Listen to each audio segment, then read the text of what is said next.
ये कहानी है उस नौजवान की जिसके जिले में आए दिन काले हिरन मारे जा रहे थे।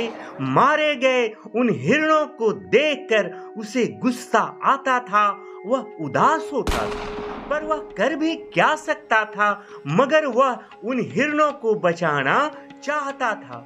ब्लैक बक यानी काले हिरन को बचाने के लिए उस इंसान के अंदर इतना जुनून सवार था कि वह बचपन से ही उसके दिलो दिमाग में एक ही धुन सवार थी कि चाहे कुछ भी हो जाए, मैं काले हिरन के हत्यारों को छोड़ूंगा नहीं, उसे उसकी सजा दिलवा कर ही रहूंगा। पर उसे समझ में नहीं आ रहा था कि वह क्या करे, कैसे करे। स्कूल की पढ़ाई खत्म करने के बाद वह कॉलेज जाता है और उसी समय यह लड़का अपने बिश्नोई समाज के कॉन्फ्रेंस अटेंड करता है, जो जंगलों के काटे जाने और वन्य प्राणियों की होने वाले हत्या की विषय पर था। यही वह समय था जो इस युवक के मन में जीवन के मायने बदल गए और बचपन से ही जो हिरणों की हत्या रोकने का उसका सपना था, वह संकल्प को और अधिक मजबूती मिला। अपनी पढ़ाई पूरी कर वह नौजवान अपनी गांव लौटता है और एक बार फिर वही संकल्प दोहराता है कि किसी भी हालत में अब मैं हिरणों की हत्या करने नहीं दूंगा। मगर सवाल था कि 20 वर्ष का एक अकेला युवक इन शिकारियों से मुकाबला कैसे करेगा। मगर उसने हिम्मत नहीं हारी। अपने गांव और आसपास के सभी गांव इलाकों के लोगों से संपर्क किया और उन लोगों को कहा कि अगर आप लोगों को कभी भी कहीं भी कोई ऐसा व्यक्ति मिले जिस पर आपको शक हो कि यह शिकारी हो सकता है या कहीं शिकार कर रहा हो या करने वाला हो, तो मुझे इस बात की सूचना तुरंत दें। मैं उन शिकारियों का विरोध करूंगा। इसी बीच एक बार किसी ने उसे ऐसी ही जानकारी दी कि कहीं पे शिकार होने वाला है। रात का समय था, सर्दी का मौसम और लगभग 14 डिग्री तापमान था, लेकिन फिर भी इस नौजवान ने अपनी मोटरसाइकिल निकाली और लगभग 30 किलोमीटर की दूरी तय कर उस जगह पर पहुंच गया। लेकिन दुर्भाग्य, जब तक वह वहां पहुंचता हिरन का शिकार हो चुका था। मारे गए हिरन का मांस पकाया जा रहा था, लेकिन फिर भी इसने पुलिस को बुलवाया और शिकारियों को गिरफ्तार करवाया। उन शिकारियों के ऊपर केस दर्ज होता है। यह घटना वहां के लोकल शिकारियों के लिए एक वार्निंग जैसी थी। कुछ समय के बाद एक और ऐसा ही केस सामने आया। फिर से जानकारी मिली कि किसी स्थान पर शिकारी घूम रहे हैं, वहां हिरणों को मारा जाएगा।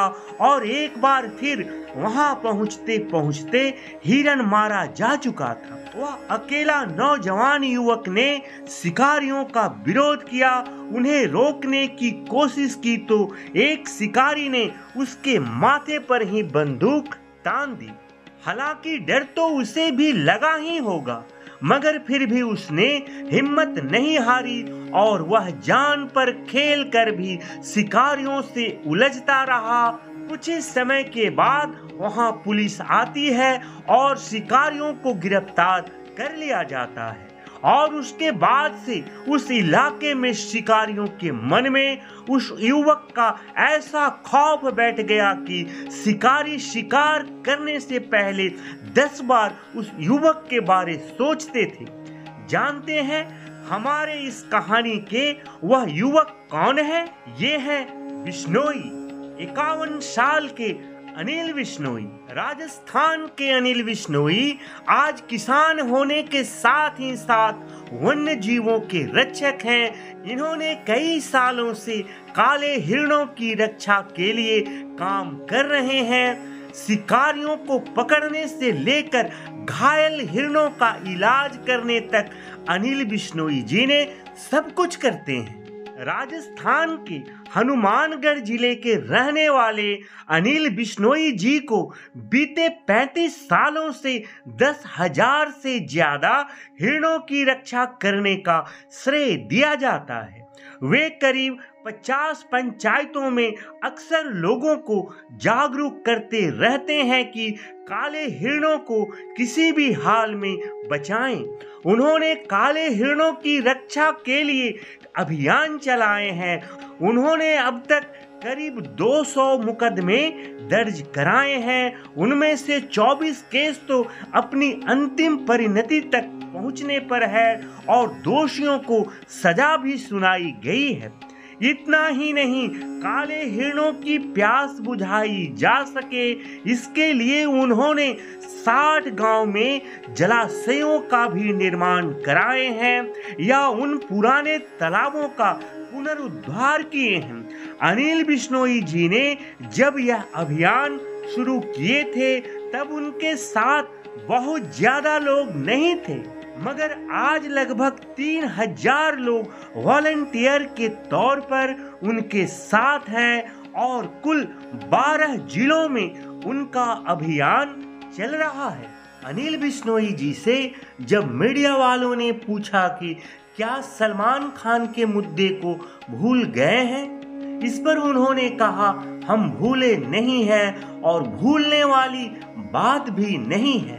काले हिरणों को हम अपने परिवार के बराबर ही मानते हैं। परिवार में किसी की हत्या होती है तो लोगों में गुस्सा होता है। सलमान खान केस में भी मैं पैरवी कर रहा हूं और लड़ भी रहा हूं। न्यायपालिका है, हमें न्याय भी देगी, यह मुझे पूर्ण विश्वास है। यह गुरु जम्भेश्वर जी महाराज के दिए हुए संस्कार हैं, जिस 29 नियमों के साथ गुरु जम्भेश्वर भगवान ने सन 1485 में बिश्नोई पंथ की स्थापना की थी। इसमें से 8 प्रकृति और पशुओं के संरक्षण के बारे में है, जैसे इनमें शिकार करने और पेड़ों को काटने पर रोक है। 7 नियम सामाजिक व्यवहार के बारे में है। 10 नियम खुद को साफ सुथरा रखने और स्वास्थ्य के बारे में है और 3 नियम भगवान श्री विष्णु जी की पूजा करने के बारे में है, जिसका पालन बिश्नोई समाज के लोग आज भी हृदय से करते हैं। आज लोग लॉरेंस बिश्नोई और सलमान खान की बात करते हैं, उनके ऊपर लगे आरोपों की बात करते हैं। हालांकि लॉरेंस बिश्नोई और सलमान खान के ऊपर जो भी आरोप लगे हैं, उन सभी आरोपों को देखने के लिए कोर्ट कचहरी अदालत है और इसका फैसला भी अदालत ही करेगी। ये अदालत का मामला है, इस पर मैं कोई टिप्पणी नहीं कर रहा हूं। मेरा प्रयास तो बिश्नोई समाज और बिश्नोई समाज के लोगों के द्वारा किए गए महान कार्यों को आप तक पहुंचाना है, ताकि लोगों के अंदर जीव जंतुओं के साथ साथ पेड़ पौधों को लगाने और उन्हें बचाने की जागरूकता आ सके। आशा करता हूं यह वीडियो आपको अच्छी लगी होगी। अगर वीडियो अच्छी लगी हो तो वीडियो को लाइक